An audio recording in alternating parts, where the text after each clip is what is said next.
மக்களே, big pass வீட்டில் சுபிக்ஷாவோட family இறங்கி ஒரு பக்கம் தம்பிக்காரன் செய்கிறான், அப்பாக்காரர் செய்கிறாருன்றத பார்க்க முடியுது. என்னையா நடக்குதுங்க அப்படின்ற மாதிரி நமக்கே ஷாக்கிங். இதில் தூக்கி வாரி போட்டுட்டு இருக்கோம் சுபிக்ஷாக்கு.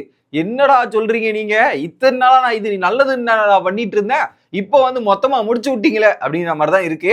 ஸோ மக்களாகிய உங்களுக்கும் ஒரு விடிவு காலத்தை சொல்லி விட்டு போயிருக்காங்க. அது என்ன அப்படின்றதையும் கொஞ்சம் டீட்டெயிலாக பார்த்துடலாம்.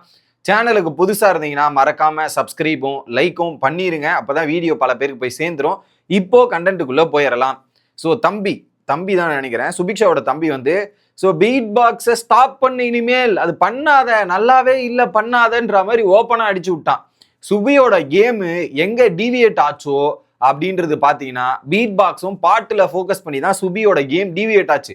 அது நல்லா தான் பண்ணாங்க. பாட்டு வந்து விஜேஸ் முன்னாடி பாடி அந்த சமூகத்துக்கு ஒரு உதவி தான் பண்ணாங்க, அதுல மாற்று கருத்து இல்லை. பட் அதை கேம் ஃபோக்கஸை விட பாட்டு ஃபோக்கஸுக்கு அதிகமாக ஷிஃப்ட் ஆனது தான் உங்களுடைய பெரிய மைனஸ் அப்படின்றதுல மாற்று கருத்தே இல்லை. அதைத்தான் அந்த பையன், அவங்க தம்பி வந்து ஒரு கரெக்டான அட்வைஸை சொல்றான். பீட் பாக்ஸை ஸ்டாப் பண்ணி இனிமேல் நல்லாவே இல்லை அதை பண்ணாத அப்படின்றது ஒரு நியாயமான விஷயம். ஏன்னா மெஜாரிட்டி ஃபோக்கஸ் அங்கே போனதால கேம்ல ஃபோக்கஸ் பண்ண முடியாம போச்சு. அது இல்லாம பார்த்துருந்தீங்கன்னா சுபிக்ஷா கேம்ல அடுத்து அடுத்து அடுத்து அடுத்து அடுத்து அப்படின்ற மாதிரி ஃபோக்கஸ் பண்ணியிருப்பாங்க. ஸோ செமையான பாயிண்ட் அவன் தம்பி சொன்னது, பக்காவான பாயிண்ட், அதில் மாற்றுக்கிறதே இல்லை. அடுத்து பாரு சாண்ட்ராவை நம்பாத நீ அப்படின்றத ஓப்பனா போட்டு உடைக்கிறாரு. எது பாரு சாண்ட்ராவை நீ நம்பவே நம்பாதன்ட்டு. ஏன்னா நான் தான் சொல்றேனே, பார்வதியும் சாண்ட்ராவும் சுபிக்ஷாவை பத்தி பின்னாடி பேசிட்டு இருந்தாங்க அன்னைக்கு டேல. அவதான் அழகா பார்த்துட்டு வந்துட்டாங்க போல. எப்படி அமித்தோட ஃபேமிலி வந்தோடனே சுபிக்ஷாவும் சபரியை பத்தி தானே அவங்க பின்னாடி போய் பேசிட்டு இருந்தாங்க. அது கரெக்டா தம்பி பார்த்துட்டு வந்துட்டா போல. அதை பார்த்துட்டு வந்து இங்க போட்டு ஒட்டிக்கிறாரு. அவங்க ரெண்டு பேரும் நம்பவே நம்பாத நீ, யாரை நம்புறியோ அவங்க தான் உனக்கு ஆப்பு வைப்பாங்க அப்படின்றத ஓப்பனா சொல்லிடுறாரு. ஸோ இவங்களை நம்பியனா உங்களுக்கு அவங்களை ஆப்பு வைக்கிறது. இது பொதுவான ஸ்டேட்மெண்ட் தான், ஜென்ரலான ஸ்டேட்மெண்ட். அது யாரை வேணாலும் பொருந்தும். இந்த நபர்கள் தான் அப்படின்ற மாதிரி சொல்ல முடியாது. ஏன்னா எடிட்டர் வேலையை பார்த்துருப்பாப்பல நடுவில். அதனால நம்புறவங்க தான் உங்களுக்கு ஆப்பு வைப்பாங்க. ஸோ யாரை நம்பணும், எப்படி நம்பணுன்றத பார்த்து தெரிஞ்சுக்கோ, கரெக்டாக அதுக்கேற்ற மாதிரி நடந்துக்குவோம் அப்படின்ற மாதிரி இந்த ஒரு விஷயமே கரெக்டாக சொல்லிட்டார். சூப்பர். அடுத்து விக்ரம் கிட்ட ஒரு பாண்டு பண்றல, அதே மாதிரி வினோத் கமருதீன் கிட்ட கொண்டு போன்னு நான் சொல்றேன். வினோத்க்கு இதுல என்னன்னா, விக்ரம் கிட்ட இருக்கிற மாதிரி எல்லாருக்கிட்டையும் இரு. எப்படி விக்ரம் கிட்ட இருக்கிற மாதிரி எல்லாருக்கிட்டையும் பழகுன்றதையும் சூப்பர். ஸோ ஒரு நபரை மட்டும் சார்ந்து இருக்காம எல்லாருக்கிட்டையும் மிங்கிள் ஆகு அப்படின்றது தான் அட்வைஸு.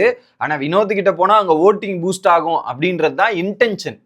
ஸோ எல்லாருக்கிட்டையும் பழகுன்றது ஓகே, பட் ரியல் இன்டென்ஷன் என்ன, ஓட்டு புஷ் ஆகணும்னா அங்கே கொஞ்சம் பேசினேன்னா ஓட்டு புஷ் ஆகிறதுக்கான வாய்ப்பு இருக்கு அப்படின்றது தான் அவங்க பிளான் போடுறாங்க. பார்ப்போம் அது ஒர்க் அவுட் ஆகுதா, சுபிக்ஷா என்ன பண்றாங்கன்றதை பார்ப்போம். கண்டிப்பாக இந்த இன்புட்டை எடுக்கக்கூடிய ஒரு நபர் தான் சுபிக்ஷா திகழ்வாங்கன்றது நான் பார்க்குறேன். ஓகே, ஸோ வினோத்துக்கு அமருதீன் கிட்ட கொண்டு போன்னு நான் சொல்றேன்ற மாதிரி தம்பி சொல்லிட்டான்.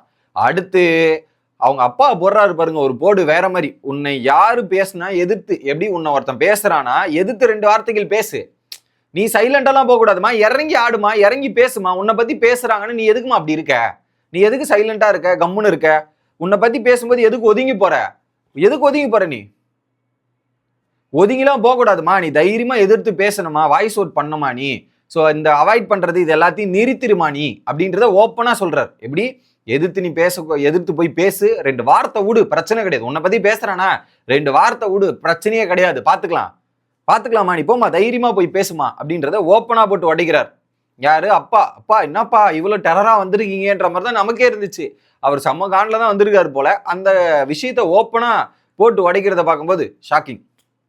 அடுத்து பார்வதி கூட சண்டை போட்டுட்டு அவங்க தம்பி சொல்றான், பார்வதி கூட சண்டை போட்டு பாக்குறாங்க, நிறைய பேர் சண்டை போட்டு பாக்குறது வெளியே தெரியுது, அடங்கி போக வேண்டாம், அடங்கி பயந்து போக வேண்டாம். ஸோ பார்வதி கிட்ட அடங்கியோ பயந்தியோ நீ போக வேண்டாம், எதிர்த்து பேசு நீ. ஸோ அந்த சண்டை போட்டு நீ எதுக்கு சைலண்டா வர, இப்படிலாம் பண்ற, வாய்ஸ் அவுட் பண்ணி நியாயம் பட்டுச்சுன்னா தட்டி கேளுமா, நீ தட்டி கேளு, இப்படிலாம் விடாதன்ற மாதிரி தம்பி பயங்கரமா பார்வதி மேல செம காண்டில் இருக்கான் போல. ஏன்னா பார்வதி சாண்ட்ரா வந்து பல இடங்கள்ல இதை வந்து பேசியிருக்காங்க சுபிக்ஷாவை பத்தி. ஏன்னா அந்த கடல் அந்த சமுதாயத்தை பத்தி இனிஷியலா ஆரம்பிச்சு விட்டதே பார்வதி தான் கமருதீன் கிட்ட. இது கடல் கண்ணின்றதா இருக்கட்டும், அதுக்கப்புறம் இவங்களை ஏத்தி விட்டு அதுக்கப்புறம் கமருதீன் பேசினதா இருக்கட்டும்ன்ற மாதிரி நிறைய இடத்துல வேலையை பார்த்தது பார்வதி. அதை யாரும் கண்டுக்கிறது இல்லை. அதை வந்து அப்பா அம்மா வந்து பயங்கரமா பையன் தம்பி வரான் பயங்கரமா எக்ஸ்போஸ் பண்ணி முடிச்சு விடுறாப்புல. அது பார்க்கறதுக்கு கொஞ்சம் நல்லாவும் இருக்கு, இன்ட்ரெஸ்டிங்காகவும் இருக்கு, அதுல மாற்றுக்கிறது இல்லை. அதுக்கப்புறம் அவங்க அப்பா சொல்றதா இன்னும் ப்ரூட்டல, கடலோடி புள்ள தானே நீ, எப்படி கடலோடி புள்ள தானே நீ, சிங்கப்பெண்ணுன்ற பெயரே இல்லையே உனக்கு. அதுல வந்து தைரியமா இருக்கணும்ல, கடலூர்ல இருந்து வர ஒரு பொண்ணுனா. எங்க சிங்கப்பெண்ணுன்ற டைலாக்கே காணும், அதெல்லாம் ஒண்ணுமே காணாம போச்சு. என்னமா பண்ணிருக்க நீன்ற மாதிரி ஓப்பனா ஒரே டைலாக் முடிச்சு விட்டாரு. ஸோ அந்த தைரியமான சுபிக்ஷாவை காணோம், அந்த சுபிக்ஷாவை வெளியே கொண்டு வா அப்படின்ற மாதிரி சொல்றாங்க. ஸோ இது வந்து பாத்தீங்கன்னா அடுத்து இந்த வாரமே சுபிக்ஷாவுக்கு ரொம்ப குரூஷியலான வீக் தான். ஏன்னா அவங்க பாட்டம் ஆஃப் த டேபிள்ல தான் இருக்காங்க, ஓட்டிங்ல இம்ப்ரூவ்மெண்ட் இல்ல. சேனலும் அதுக்கேற்ற மாதிரி சுபிக்ஷாவோட ஃபேமிலியை கடைசி எடுத்துட்டு வர்றது சுபிக்ஷாக்கு மைனஸ். முதல்ல எடுத்துன்னு வந்தா கூட சுபிக்ஷா ட்ராக்குக்கு கொஞ்சம் ஓட்டு புஷ் ஆயிருக்கும். இப்ப கடைசி நாள்ல எடுத்துன்னு வந்தபோது இது டெலிகாஸ்ட் பண்ணும்போது 1.5 மணி நேரம் தான் இருக்கு. இதன் மூலியமா பெரிய ஓட்டிங் வந்து புஷ் ஆகுமான்னு எனக்கு தெரியல.